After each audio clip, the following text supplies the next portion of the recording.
ကဘာမြေကြီးပေါ်ကနေအာကာသစခန်းစီကိုခေါ်ဆောင်သွားမိဒူဘိုင်းမြို့လေကောင်ကပြလိုက်ကြီးမင်းတို့စိတ်ကူးဘူးလားမြေပြင်ပေါ်မှာခြေချထားလျက်နဲ့အာကာသတွေကိုရောက်သွားနိုင်မယ့်နေရာမျိုးဒါဟာသိပ္ပံရုပ်ရှင် sci-fi movie တွေကဇက်ဝင်ကန်တစ်ခုမဟုတ်ပါဘူးဒါဟာလက်တွေ့ကဘာဒူဘိုင်းမြို့လေကောင်မှာရှိနေတဲ့ Museum of Future အနာဂတ်ပြလိုက်ပါပြီတာမန်အပြင်ပြရိုက်ဆိုတာနဲ့ကျွန်တော်တို့ကောင်းထဲမှာအတိတ်ကကြံရိတ်ခဲ့တဲ့ရှေးဟောင်းပစ္စည်းတွေဖုန်တက်နေတဲ့သမိုင်းကြောင်းတွေကိုပဲပြင်းမြင်မိကြတယ်မလား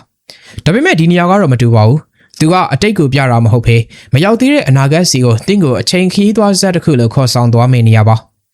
ဒီအဆောင်ကိုအပြင်ဘက်ကနေတေချာကြည့်ကြည့်ပါလုံးဝင်းနေတဲ့လက်ဆွတ်ကွင်းပုံစံကြီးဘာတောင်ကျိုးမှမပါသလိုဒီလောက်ကြီးမှတဲ့အဆောင်ကိုထောက်ထားတဲ့တိုင်ဆိုတာတစ်လုံးမှမပါပါဘူးတမဏီပြားပေါင်း1000ကျော်ကိုဆက်ရုပ်တွေသုံးပြီးတော့ဆက်တီဆောက်ထားတာဖြစ်လို့ကမ္ဘာအလှဆုံးအဆောင်လို့တင်စားကြတာမမှားပါဘူး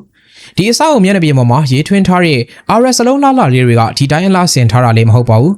ဒါတွေကအလင်းရောင်ဝင်တဲ့ဗရင်ပေါက်တွေဖြစ်တယ်လို့အနာဂတ်အတွက်မျှော်လင့်ချက်ကဗျာစာသားတွေလည်းဖြစ်ပါလိ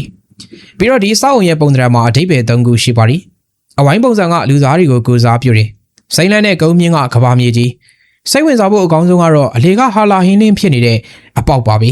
အဲ့ဒီအပေါက်ကဘာကိုပြလဲဆိုတော့ကျွန်တော်တို့မသိရှိသေးတဲ့အနာဂတ်ကျွန်တော်တို့ဖြည့်ဆည်းရမယ့်လိဟာမှုတွေကိုပြသနေတာပါကဲခေါင်းစဉ်မှာပြောထားသလိုအာကာသတွေကိုသွားကြမယ်ဒီပြရက်ရဲ့ထူးခြားချက်ကလှေကားနဲ့တက်ကြည့်ရတာမျိုးမဟုတ်ဘူးဝင်ချင်းမှာပဲတင်းကိုအာကာသယင်ပုံစံနဲ့ဖန်တီးထားတဲ့ဓာတ်လေကားကြီးတွေထည့်လိုက်ပါလိမ့်မယ်တကားပိတ်လိုက်တာနဲ့ဘေးပပတ်တွေကဖန်သားပြင်းနေမှာဒူဘိုင်းမြို့ကြီးအောက်မှာကြံရိတ်ခဲ့ပြီးမိုးတိမ်တွေကိုဖောက်ထွက်ကအာကာသတွေကိုရောက်သွားတဲ့ပုံရိပ်တွေကိုအတန်ဒီတုံခါမှုတွေနဲ့အစစ်တိုင်းခံစားရအောင်ဖန်တီးပေးထားပါလိစက္ကန့်ပိုင်းတွင်းမှာပဲတင်ဟာ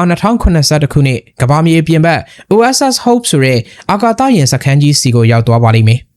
အပေါ်ဆုံးတက်ရောက်တဲ့အခါမှာငါတကယ်ပဲအာကာသတွေရောက်နေတာလားလို့ထင်မှတ်မှားရလောက်အောင်ပြင်ဆင်ပေးထားပါလိအာကာသတွေကနေပြန်ဆင်းလာရင်တော့အနာဂတ်ဆိုတာစက်ရုပ်တည်ကြီးပဲမဟုတ်ဘူးဆိုတာသတိပေးမဲ့နေရာကိုရောက်လာပါမယ်အဲ့ဒါကတော့ The Hill Institute ပါဒီနေရာမှာအကြိုက်ဆုံးကတော့ DNA Library လို့ခေါ်တဲ့မျိုးရိုးဗီဇစာကြည့်တိုက်ကြည့်ပါပြီဖန်ရောင်စုံပလင်းတွေထဲမှာထောင်ပေါင်းများစွာသောအပင်တွေဒလိမ့်ဆန်မျိုးစိတ်တွေကိုထည့်သွင်းပြသထားတာကတကယ်ကိုမျက်စိပရာသာဖြစ်စေသလိုဓာတ်ပုံရိုက်လို့အကောင်းဆုံးနေရာတစ်ခုလည်းဖြစ်ပါလိနီးပညာဘလောက်တိုးတက်တဲ့တဘာဝတရားကိုမေ့ထားလို့မရဘူးဆိုတာကိုဒီပြရိုက်ကသတိပေးနေသလိုပါပဲ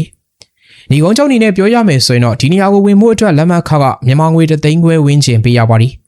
ဈေးနဲ့ကြည့်ရလို့ထင်ရပေမဲ့ကိုဘဝမှာတစ်ခါမှမကြုံဘူးတဲ့အနာဂတ်စီအလေသွားရတဲ့ခံစားမှုနဲ့ရှင်လိုက်ရင်တော့တန်တယ်လို့ပြောရမှာပါဒါကြောင့်ဒူဘိုင်းကိုရောက်ဖြစ်ခဲ့ရင် shopping ထွက်တာတွေအပြင်ကဘာမြေကြီးနဲ့အာကာသကိုတရားထိုးပေးထားတဲ့ဒီနေရာလေးကိုအရောက်သွားပြီးကိုယ်တိုင်ခံစားကြည့်ဖို့တိုက်တွန်းချင်ပါ အနာဂတ်ဆိုတာစောင့်မျှော်နေရမယ့်အရာမဟုတ်ပါဘူးဒီနေ့ကျွန်တော်တို့ဖန်တီးရမယ့်အရာပါ